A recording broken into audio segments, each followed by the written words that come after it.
வணக்கம் எல்லோருக்கும். நாங்கள் இந்த வீடியோல பார்க்க போறது கோழி இறைச்சியை பயன்படுத்தி எப்படி ஒரு சாப்பாடு செய்ய போறோம்னு தான் பார்க்க போறோம்.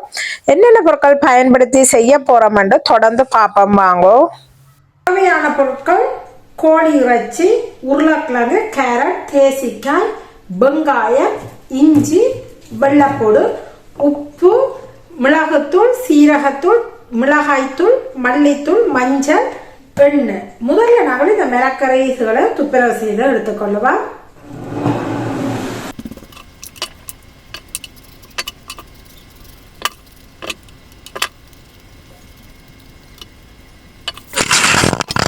இப்ப நாங்கள் கழுவி எடுத்துக்கொள்ளுவோம். 2-3 தண்ணியில நல்லா தேய்ச்சி கழுவி எடுத்துக்கொள்ளுவோம். கோழி இறைச்சியை கழுவி எடுத்துக்கொள்வோம். 2-3 தண்ணியில நல்லா அலசி கழுவிட்டு இந்த தோலோட இருக்கிற கொழுப்பு பகுதியையும் வெட்டி எடுத்துக்கொள்வோம். அது எங்களுக்கு தேவையில்லை. உங்களுக்கு வீடியோல பார்க்கவே தெரியும் நான் எப்படி கழுவி வெட்டி எடுக்கிறேன்ன்றதை.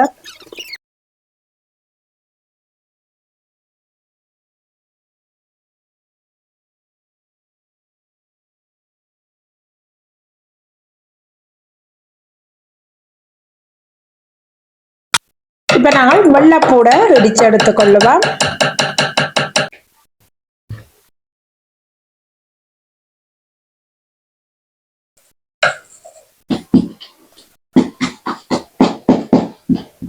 பாருங்க, எங்களுக்கு இப்படி நாங்கள் இடிச்சு எடுத்தா எங்களுக்கு இருக்கும். நல்லா இடிக்கணும் மட்டும் இல்லை. இனி நாங்கள் இஞ்சியை போட்டு இடிச்சு எடுத்துக்கொள்ளுவோம்.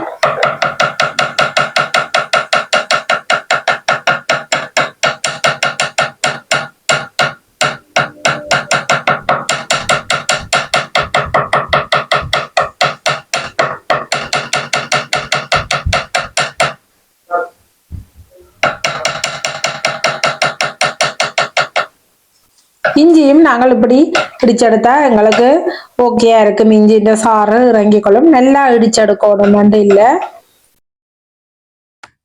இப்போ வெங்காயம், கேரட், உருளைக்கிழங்குகளை வெட்டி எடுத்துக்கொள்ளுவா.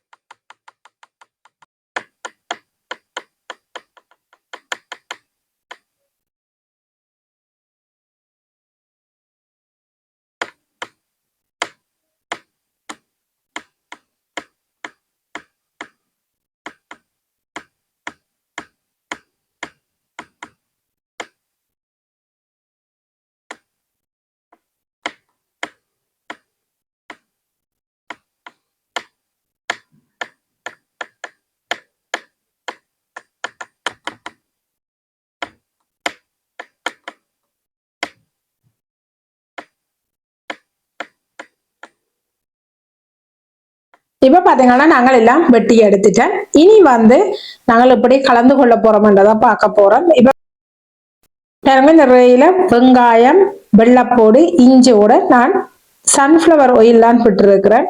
அதோட இப்ப மிளகாய் தூள் பாருங்க, 1, 2, 2.5 தேக்கரண்டி மிளகாய் தூளும், 1 தேக்கரண்டி மஞ்சள் தூள், 1 தேக்கரண்டி சீரகத்தூள், 1/2 தேக்கரண்டி மிளகுத்தூள், மல்லித்தூள் 2 தேக்கரண்டி,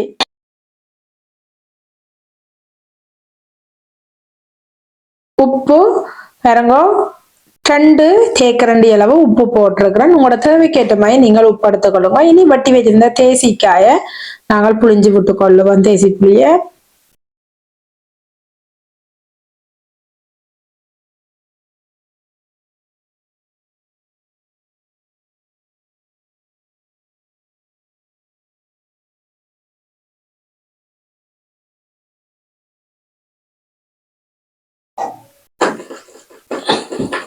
இப்ப பாத்தீங்கன்னா நான் புளிஞ்சு விட்டுட்டு நல்லா தூள், வெங்காயம், வெள்ளைப்பூடு இதுகளோட புளி, உப்பு எல்லாம் சேர்ந்து நல்லா கலந்து விட்டு கொள்ளுவோம்.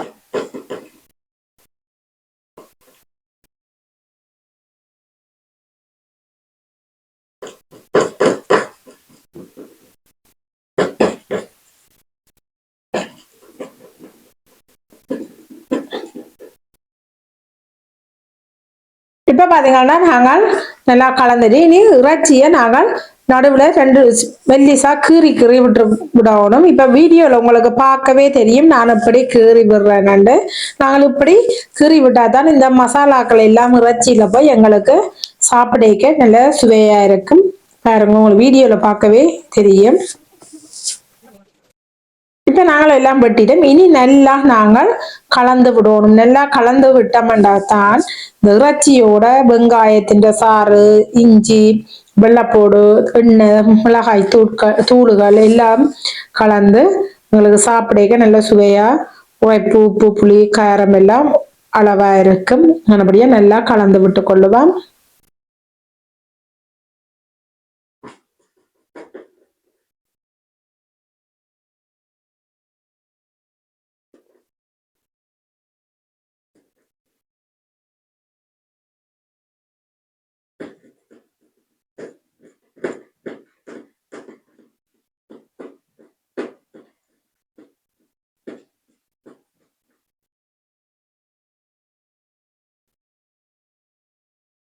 இனி நாங்கள் வெட்டி வச்சிருந்த உருளைக்கிழங்கு, வெள்ளைப்பூடு, வெங்காயங்களை இதுக்குள்ள வச்சு கொள்ளுவோம்.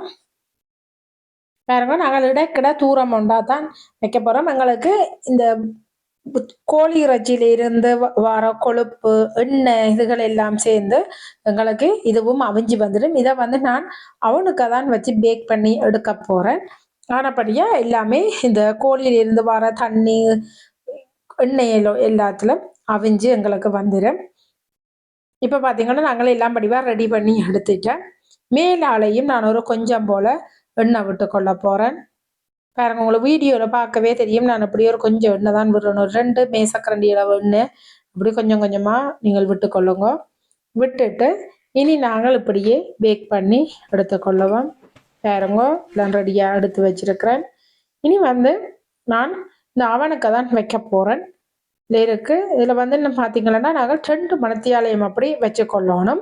நீங்கள் கிரில் அல்லது ஃபங்க்ஷனில் விட்டு போட்டு 2 மணத்தியாலம் டைம் செட் பண்ணி வச்சுக்கொள்ளுங்க. வச்சுட்டு இடையில ஒரு 20-25 நிமிஷம் முடிய பாருங்க எடுத்து வச்சு இதை பிரட்டி விடணும். இப்படி பிரட்டி விட்டாதான் எங்களுக்கு சிக்கன் மற்ற பக்கம் அவிஞ்சு நல்லா இந்த சாறுகள் எல்லாம் கோழி இறைச்சியோட ஒட்டுப்படும்.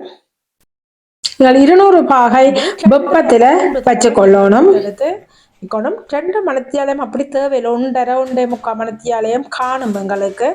ஆனால் நீங்கள் இடைக்கிட எடுத்து பிரட்டி விட்டுட்டு நீங்கள் பார்க்க தெரியும் உங்களுக்கு எப்படி பேக் ஆகி வந்திருக்காண்டு. பாருங்க, இப்போ நல்லா எங்களுக்கு ரோஸ்ட் ஆன மாதிரி நல்லா பேக் பண்ணி எங்களுக்கு இந்த கோழி இறைச்சி ரெடி ஆகிட்டது. இனி நாங்கள் இதை பிளேட்டுக்கு மாற்றி கொள்ளுவோம். இப்போ பாருங்க, நல்லா கோழி இறைச்சி நல்லா அவிஞ்சு அதில் இருந்து எண்ணெய் அல்லது கொழுப்பு இருக்கு தானே, அந்த கொழுப்பு எல்லாம் கரைஞ்சி இந்த எண்ணெயோடு சேர்ந்து பாருங்க கோழி இறைச்சிலேருந்து தண்ணியாக பாருங்க நல்ல சூப் மாதிரி கீழே தண்ணியும் எங்களுக்கு வந்திருக்கும். இந்த வீடியோ பிடிச்சிருந்தா லைக் பண்ணி சப்ஸ்கிரைப் பண்ணுங்க. இவ்வளோ நேரம் பார்த்த உங்களுக்கு மிக்க நன்றி. மீண்டும் ஒரு வீடியோவில் சந்திப்போம். நன்றி. பாய் பாய்.